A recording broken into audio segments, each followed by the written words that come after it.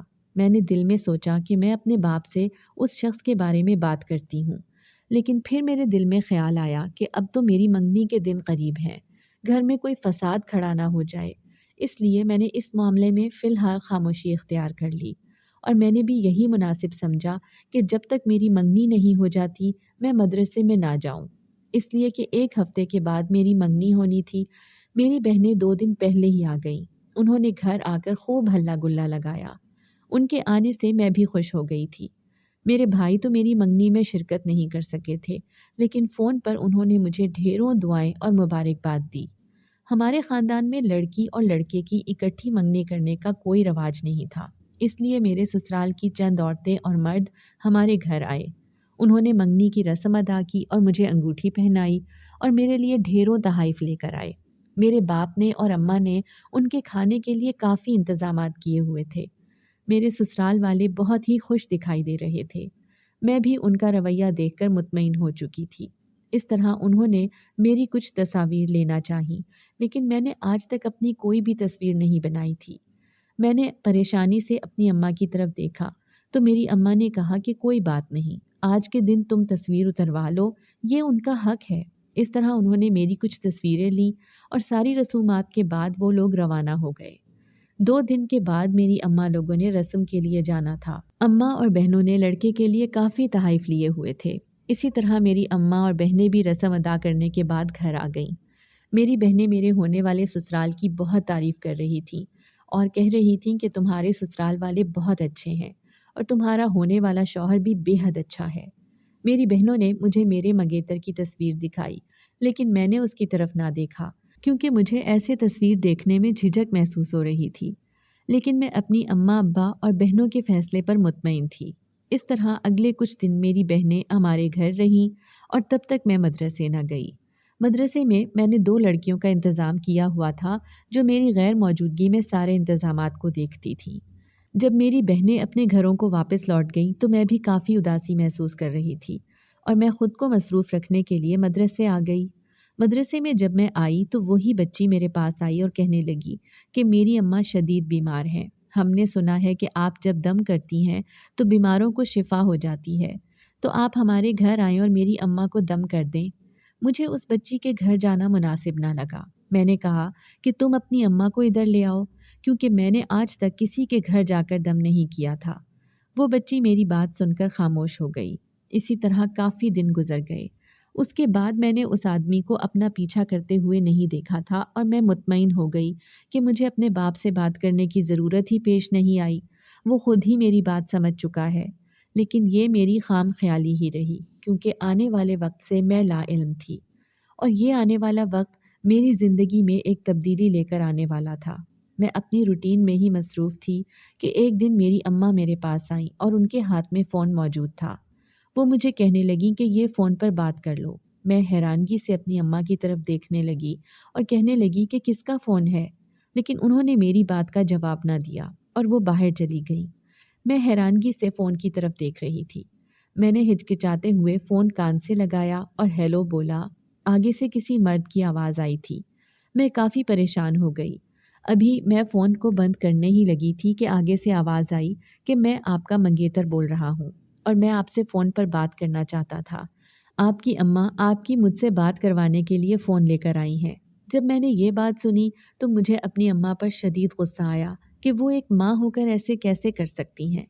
میں نے کہا کہ میں شادی سے پہلے اس طرح بات کرنا مناسب نہیں سمجھتی، تو میرے منگیتر نے کہا کہ اگر ہم ایک دوسرے سے بات نہیں کریں گے تو ہم ایک دوسرے کو کیسے سمجھ سکتے ہیں؟ تو میں نے کہا کہ ہمارے والدین نے کچھ سوچ سمجھ کر ہی ہمارے بارے میں فیصلہ کیا ہوگا، اب جو بھی بات چیت ہوگی شادی کے بعد ہی ہوگی۔ اس طرح میں نے فون بند کر دیا اور میں اپنی اماں کے کمرے میں گئی اور میں نے اپنی ماں سے کہا کہ آپ کو یہ سوچ کر شرمندگی نہیں ہوئی کہ آپ میرے منگیتر کا فون لے کر میرے پاس آ گئی ہیں؟ میری اماں نے کہا کہ آج کل ہر لڑکی اپنے منگیتر سے فون پر بات کرتی ہے، تو اس میں کون سی بڑی بات ہو گئی؟ میں نے کہا آپ خود اپنی بیٹی کو یہ بات کہہ رہی ہیں۔ میری ماں نے کہا کہ جس طرح تم نے لڑکے سے بات کی ہے ہو سکتا ہے کہ اب اس کا الٹا ہی نتیجہ نکلے، وہ رشتے سے ہی انکار نہ کر دیں، کیونکہ جو ان کا بیٹا کہے گا ان کے گھر والے وہی بات مانیں گے۔ جب اماں نے یہ بات کی تو مجھے بھی شدید پریشانی ہوئی کہ یہ نہ ہو کہ میرے رویے کی وجہ سے میری منگنی ہی نہ ٹوٹ جائے، اور میں ایسا ہرگز بھی نہیں چاہتی تھی۔ میں نے اپنی اماں سے فون لیا اور کہا کہ میں ان سے اپنے رویے کی معافی مانگتی ہوں۔ اس لیے میں فون لے کر اب اپنے کمرے میں آ گئی اور میں نے اسی نمبر پر فون کیا جس نمبر سے کال آئی تھی، لیکن میرے 2-3 دفعہ کال کرنے کے باوجود بھی کسی نے فون نہ اٹھایا۔ مجھے اب شدید پریشانی ہو رہی تھی۔ آخر کار میں نے بھی خود کو حالات کے دھارے پر چھوڑ دیا کہ جو ہوگا دیکھا جائے گا۔ میں نے کون سی غلط بات کی تھی؟ اگر یہ بات بڑوں کے سامنے آئے گی تو میں یہی کہوں گی کہ میں شادی سے پہلے اس طرح کی گفتگو کرنا نہیں چاہتی تھی۔ اسی طرح میں نے اپنے دل کو مطمئن کیا اور اگلے دن میں اپنے مدرسے چلی گئی۔ مدرسے میں مجھے وہ بچی نظر نہ آئی۔ میں نے سوچا کہ شاید اسے کوئی ضروری کام ہوگا۔ اس طرح اگلے 2-3 دن بھی وہ مدرسے نہ آئی تو مجھے بھی پریشانی ہوئی کہ خیریت ہے، نہ جانے کیا بات ہے، وہ بچی نہیں آئی۔ میں نے اس کے گھر فون کیا لیکن کسی نے فون نہ اٹھایا۔ ایک دن میں مدرسے سے لوٹ کر گھر آئی تھی اور کافی تھکی ہوئی تھی، اور میں آرام کرنے کے لیے اپنے کمرے میں چلی گئی۔ ابھی مجھے لیٹے کچھ ہی دیر ہوئی تھی کہ میری اماں کمرے میں آئیں اور کہنے لگیں کہ تمہارے مدرسے سے ایک بچی آئی ہے۔ میں حیران ہوئی کہ مدرسے سے بچی کیا لینے آئی ہے، تو اماں اس بچی کو لے کر میرے کمرے میں آ گئی۔ میں نے جب اس بچی کو دیکھا تو میں حیران رہ گئی، کیونکہ یہ وہی بچی تھی جو کافی دنوں سے مدرسے نہیں آ رہی تھی۔ میں نے اس کی طرف دیکھا تو وہ روتے ہوئے میرے پاس آئی اور کہنے لگی کہ باجی، میری اماں کی طبیعت شدید خراب ہے، آپ انہیں دم کرنے کے لیے گھر آ جائیں۔ میں نے اس کی بات سنی تو میں خاموش ہو گئی۔ میں نے کہا کہ میں نے تمہیں پہلے بھی بتایا تھا کہ میں کسی کے گھر جا کر دم نہیں کرتی، تم اپنی اماں کو یہاں لے آؤ۔ لیکن اس نے کہا کہ میری اماں چل پھر نہیں سکتی، آپ گھر آ جائیں۔ میری اماں نے بھی کہا کہ چلی جاؤ، ہو سکتا ہے کہ تمہارے دم سے اس کی ماں ٹھیک ہو جائے۔ اس طرح میں نے اس لڑکی سے کہا کہ ٹھیک ہے، میں تمہارے ساتھ چلی جاؤں گی۔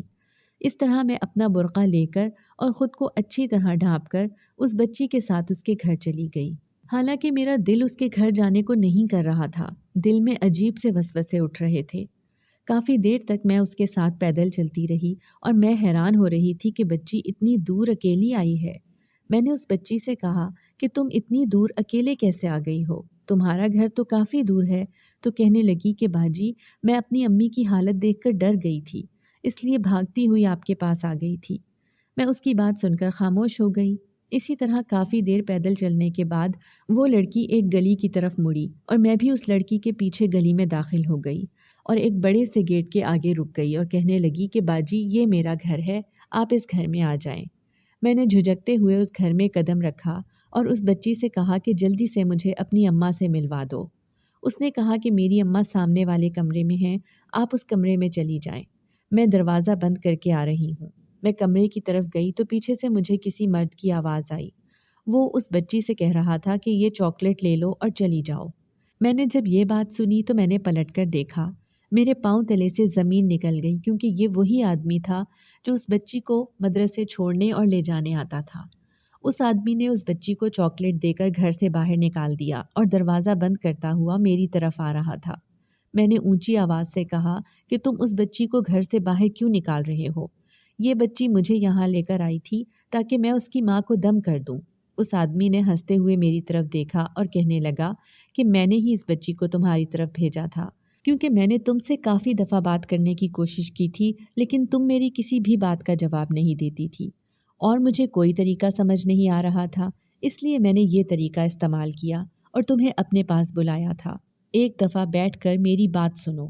اس آدمی نے مجھے بازو سے پکڑ کر کمرے میں لے جانے کی کوشش کی اور میں خوفزدہ ہو گئی اور سوچنے لگی کہ میں نے ساری زندگی پاکیزگی سے گزاری ہے، پھر میرے ساتھ ایسا کیوں ہو رہا ہے؟ میں خدا سے دعا مانگنے لگی کہ کوئی میری مدد کو پہنچ جائے۔ مجھے اس آدمی کی بات سن کر غصہ آ رہا تھا۔ میں اپنے رب سے دعا مانگ رہی تھی کہ کوئی میری غیبی مدد کو پہنچ جائے اور اس مشکل سے میں نکل سکوں۔ ساتھ ہی اس آدمی نے پھر مجھے بازو سے پکڑ کر کمرے میں گھسیٹنے کی کوشش کی۔ میں نے اس سے اپنا بازو چھڑوایا اور میں نے کہا کہ تم ایک گھٹیا انسان ہو، جب میں نے راستے میں تمہیں 2 دفعہ منع کیا تھا کہ میں تم سے کوئی بات چیت نہیں کرنا چاہتی، اس کے باوجود تم نے یہ گھٹیا حرکت کیوں کی؟ تم نہیں جانتے کہ میرا باپ اور میرے بھائی تمہارے ساتھ کیا کریں گے۔ اس آدمی نے کہا کہ تم نے فون پر بھی بہت غلط بات کی تھی۔ میں تو وہ بات سن کر خاموش ہو چکا تھا۔ میں نے اس آدمی کی بات سنی تو میں حیران ہو گئی کہ میں نے اس سے فون پر کون سی بات کی ہے۔ میں نے کہا کہ تم مجھ پر گھٹیا الزام لگا رہے ہو، میں نے تم سے کوئی فون پر بات نہیں کی۔ تو کہنے لگا کہ میں نے فون کیا تھا کہ میں تمہارا منگیتر بات کر رہا ہوں۔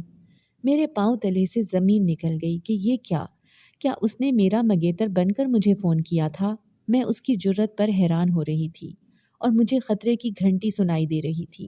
میں نے کہا کہ تمہیں کیسے پتا کہ میری منگنی ہو چکی ہے اور تم میرے منگیتر بن کر مجھے فون کر رہے ہو؟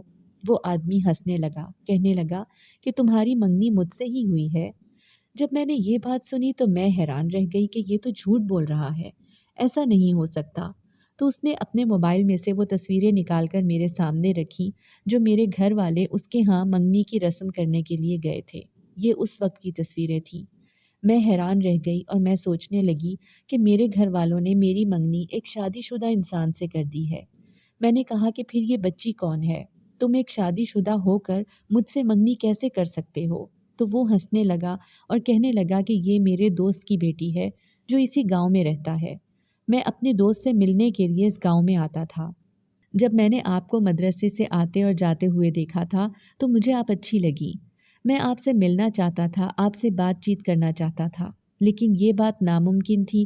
اس لیے میں نے اپنے دوست کی بیٹی کو آپ کے مدرسے میں داخل کروایا کہ شاید اسی بہانے سے آپ سے ملاقات ہو جائے یا بات چیت کرنے کا موقع ملے، لیکن آپ نے کوئی بھی موقع میرے ہاتھ نہ دیا۔ میں نے آپ سے 2-3 دفعہ راستے میں بات کرنے کی کوشش کی، آپ نے تب بھی بات کرنے سے انکار کر دیا۔ اس لیے میں نے گھر والوں کو آپ کا پتہ بتایا اور میرے گھر والوں نے آپ کے ہاں آ کر رشتے کی بات کی۔ اس طرح میرے گھر والوں کو اور آپ کے گھر والوں کو رشتہ پسند آ گیا اور ہماری منگنی ہو گئی، لیکن آپ سے اس بارے میں کوئی بات نہ ہو سکی۔ میں نے آپ سے فون پر بات کرنے کی کوشش کی، آپ نے تب بھی انکار کر دیا۔ میرے خیال میں یہ تھا کہ آپ نے منگنی کی تصویریں دیکھی ہوں گی اور آپ نے مجھے پہچان لیا ہوگا، لیکن آپ کے لب و لہجے سے اس طرح کی کوئی بھی بات پتہ نہیں چل رہی تھی۔ اس لیے مجھے آپ کو یہ بتانا تھا کہ میں آپ کا منگیتر ہوں۔ اب میرے بارے میں آپ کوئی غلط فہمی پیدا مت کریں۔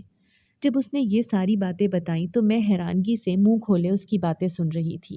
پھر میں نے غصے سے اسے کہا کہ یہ جو آپ نے اس گھر میں بلانے کی حرکت کی ہے، یہ میں کیسے بھول سکتی ہوں؟ تو وہ کہنے لگا کہ آپ کو یہاں بلانے کا یہی مقصد تھا کہ میں مدرسے یا سڑک پر آپ سے بات نہیں کر سکتا تھا اور نہ ہی آپ کے گھر آ سکتا تھا۔ اسی لیے دوست کی بیٹی کو 2 دفعہ یہ کہا تھا کہ آپ گھر پر آ کر اس کی ماں کو دم کر دیں تاکہ کسی بہانے سے آپ اس گھر میں آئیں اور آپ سے ملاقات ہو سکے اور آپ سے ساری باتیں کھل کر ہوں۔ یہ میرے دوست کا گھر ہے، یہیں پر آپ سے ملاقات ہو سکتی تھی، اور میرے دوست کی ساری فیملی اوپر پورشن میں موجود ہیں۔ آپ اس گھر میں بالکل بھی اکیلی نہیں ہیں۔ جب میرے منگیتر نے ساری باتیں مجھے کھل کر بتائیں تو مجھے اپنے رویے پر شرمندگی ہوئی۔ میں نے اس سے اپنے رویے کی معافی مانگی اور کہا کہ جب آپ کھل کر مجھے بتا دیتے، کوئی بات نہ چھپاتے، تو میں آپ سے اس طرح کا رویہ اختیار نہ کرتی۔ میں نے کہا کہ آئندہ سے آپ اس طرح مدرسے میں نہ آئیں۔ اس نے کہا کہ میں مدرسے نہیں آؤں گا۔ کیا آپ سے فون پر بات ہو سکتی ہے؟ تو میں نے اسے فون پر بات کرنے کی اجازت دے دی، کیونکہ اب میں مزید اس رشتے کو خطرے میں نہیں ڈال سکتی تھی۔ اس طرح میں اپنے منگیتر سے فون پر بات کرنے لگی۔ کچھ ہی مہینوں کے بعد اس نے شادی پر زور ڈالنا شروع کر دیا اور میں اس کی بات سے انکار نہ کر سکی۔ اس طرح دونوں گھروں میں شادی کی تیاریاں ہونے لگی، لیکن میں نے اپنے منگیتر سے کہا کہ میں شادی کے بعد بھی مدرسے آیا کروں گی اور اس کے انتظامات دیکھا کروں گی۔ میرے منگیتر نے کہا کہ میں تمہیں اس کام سے نہیں روکوں گا، مجھے پتہ ہے کہ تمہیں اس کام کا بے حد شوق ہے۔ ہم دونوں مل کر اس مدرسے کو چلائیں گے اور اس گاؤں کی فلاح و بہبود کے لیے کام کریں گے۔ اس طرح ہماری شادی ہو گئی اور میرے شوہر نے جس طرح مجھ سے وعدے کیے تھے وہ اپنے وعدوں پر پورے اترے۔ میں خدا کا شکر ادا کرتی ہوں کہ اللہ نے مجھے ایک اچھا شریک حیات دیا۔ اگر آپ کو ہماری آج کی کہانی پسند آئی ہے تو اسے لائک کریں، شیئر کریں اور چینل کو سبسکرائب کرنا مت بھولیے گا۔